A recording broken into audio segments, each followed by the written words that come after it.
சோதனம் good morning friends.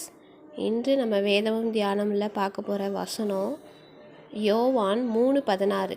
தேவன் தம்முடைய ஒரே பேரான குமாரனை விசுவாசிக்கிறவன் எவனோ அவன் கெட்டு போகாமல் நித்திய ஜீவனை அடையும்படிக்கு அவரை தந்தருளி இவ்வளவாய் உலகத்தில் அன்பு கூர்ந்தார்.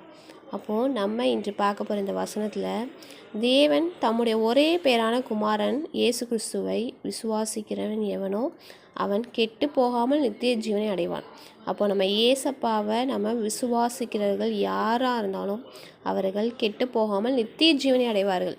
அப்போது நம்ம யாரெல்லாம் ஏசப்பாவை விசுவாசிக்கிறோமோ அவங்க ஒரு நாளும் கெட்டு போவதில்லை, வெட்கப்பட்டு போவதில்லை. நம்ம நித்திய ஜீவனை பெற்றுக்கொள்கிறோம். அப்போது நம்ம நித்திய ஜீவனை பெறுவதற்காக ஏசப்பாவையே தந்தருளி இவ்வளவாய் உலகத்தில் அன்பு கூர்ந்தார். தேவன் தன்னுடைய ஒரே பேரான குமாரன் இயேசுவை நமக்காக தந்தருளி இவ்வுலகத்தில் அன்பு கூர்ந்தார். அப்போது எவ்வளோ பெரிய பாக்கியம் பாருங்கள்.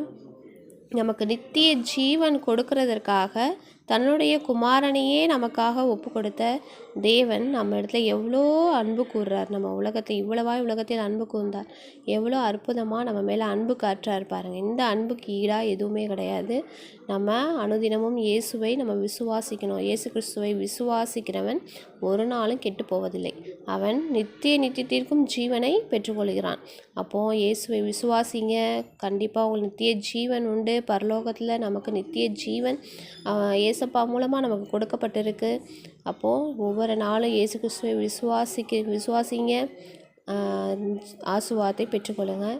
Thank you guys. இந்த வேத வசனம் தியானிப்பு உங்களுக்கு பிடிச்சிருந்தா சப்போர்ட் பண்ணி சப்ஸ்கிரைப் பண்ணுங்கள், லைக் பண்ணுங்கள்.